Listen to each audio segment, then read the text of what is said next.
Let's turn to Mark Regev, who's senior advisor to Israeli Prime Minister Benjamin Netanyahu, who, of course, was the UK ambassador as recently as 2020 and joins me now. How do you respond to the headlines then coming from Washington? Good morning, Mr. Regev. Good morning, Nick, and good morning to your listeners. Obviously, we lose at the UN.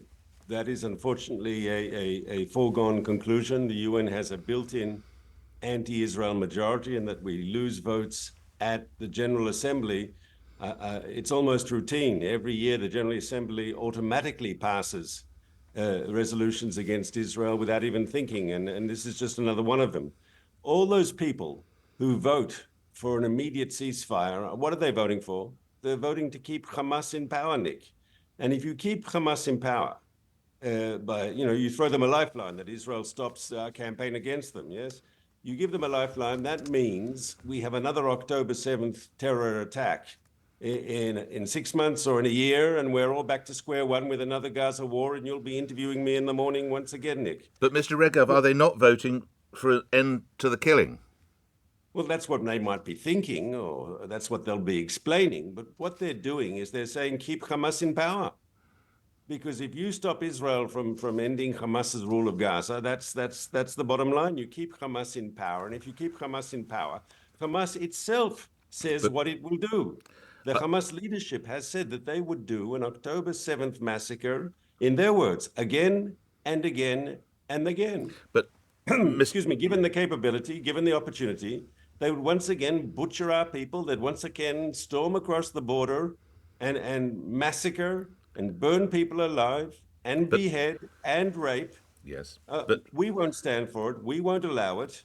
But this UN vote is, I'm sorry, it's a sign of where the UN is on these issues, which is in not a good place. But how long, noting that the figures I'm going to quote have been put out by the Hamas-controlled health ministry, how long will the killing of 18,000 people and more go on, Mr. Regev? We are coming here, to paraphrase Churchill, I think we're at the beginning of the end, because Hamas's terrorists are beginning to surrender in increasing numbers. This is coming towards the end because we see Hamas's military machine is really being destroyed. We're practically at the end of it in the north, and in the south, we're well underway. This has to end with the defeat of Hamas. This has to end with Hamas's military machine destroyed and its political control over the Gaza Strip ended. Anything short of that is just a recipe for another Gaza war in 1 year. What do you understand to be the current level of support being provided from President Biden? So, I mean, he's been great, and the Americans have been great.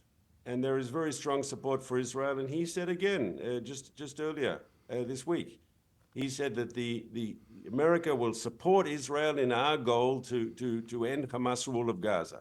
But for how long, Mr. Regev? There are reports that the president has indicated to your prime minister, you've got until the first week of January. So we have not been given a timeline, and the truth is the most important thing is to do the job and do it properly. And doing it properly means that you don't have Hamas controlling Gaza when this is over. Doing it properly means you do what needs to be done. And even though it can be difficult and even though there can be criticism, you have to do what you need to do for Israel. This is not a peripheral issue. This is about the lives of our citizens. And we are committed to creating a new reality in the south where people living in southern Israel don't have to live in constant fear of terrorists crossing the frontier in the middle of the night and butchering their children. That's just, no one should have to live in that reality. But lastly, Mr. Regev, next time we speak, will we be hearing about 20,000 dead, 25,000 dead with figures supplied by Hamas? Isn't that the reality? I hope not. We don't want to see a single civilian casualty.